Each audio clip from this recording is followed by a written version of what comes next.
This module is talking specifically about coffee because a lot of people use coffee as a stimulant to get the bowel movements going, particularly in the morning. And certainly it can be used for that, but occasionally, right? We don't want to make this the habitual habit because as you're going to see, there's other problems that can come along with it. So I myself love coffee. I think it's a wonderful beverage, but you just have to be mindful of what it's doing to the body and make sure that we're not causing other problems that are kind of complicating the ones that we already have. So short term, if you're an occasional coffee drinker, or maybe you're a heavy coffee drinker, coffee does contain an acid that's known to produce the ability for the body to produce a hormone called gastrin. Gastrin is what creates the muscle contractions in the stomach, which pushes things down. It creates the digestive process and it gets things moving into the intestinal tract, which then ultimately leads to the colon or kidneys. Caffeinated and decaf both do this. When you have a lot of people have a bowel movement after drinking coffee, it can happen as quickly as 4 minutes after having coffee. So it can be pretty effective. Coffee is a natural laxative, right? But as we're going to learn, laxatives are not all that they're cracked up to be because they can cause other problems within the body. Ultimately, we're trying to get our body to do what it was designed to do. Occasionally, something like coffee is necessary to help support, but we don't want that to be the primary means to having this happen. Some of your longer term effects from coffee is that it does over time change the acidity levels in the stomach. Now, this is a problem because a lot of coffee drinkers will experience heartburn, acid reflux, indigestion as part of the normal digestive complaints.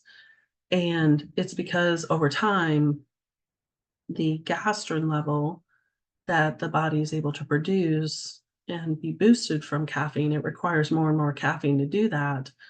But the caffeine is also reducing the acidity in the stomach.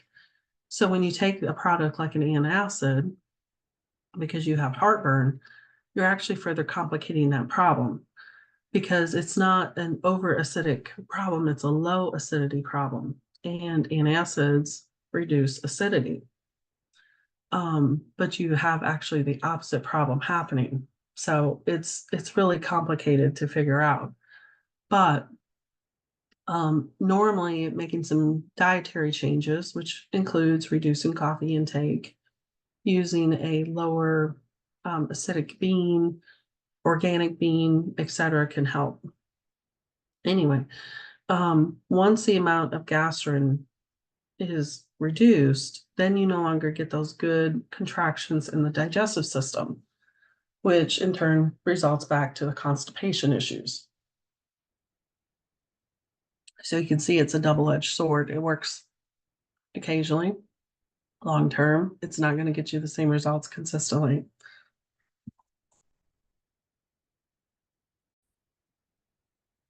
Now, what's interesting too is that coffee is highly dehydrating. So when you're trying to have these contractions in the stomach, it's requiring water to help push things as it contracts.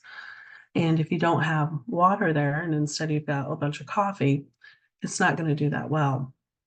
And the body's going to start to pull water from other places, which leads to your arthritic feeling in the hands, joint stiffness, inflammation, that sort of thing, because of dehydration. Muscle tightness, muscle spasms, that sort of thing. It's all dehydration. So as an example, it takes 5 cups of water to replace the water that you lose from 1 cup of coffee. So when we talk about proper hydration in the body, we know that it's 50% of our body weight in ounces of water per day, plus any additional ounces because of other beverages, including coffee. So if you have a coffee, a sports drink, and a soda, then you have to drink that many more ounces of water per day to replace the water that is not being consumed from those beverages. So sometimes it makes it not worth it, right?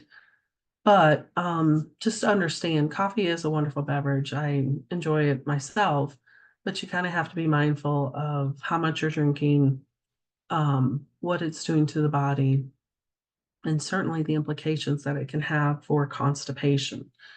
So while it can work occasionally to help boost that poop movement that we want, it's just not a long-term strategy that I recommend because of the strain that it puts on the body and certainly the digestive problems that it ultimately causes for us. Now, it may be years down the road before you experience these kind of things, but it does happen even to the hardcore coffee drinkers.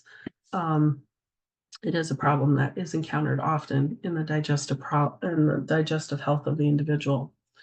So, I hope that was helpful. Not to discourage or take away your coffee, but just kind of keep it in perspective of what that can do for your health and how to use it more wisely when it comes to supporting problems like constipation. So I will see you in the next module.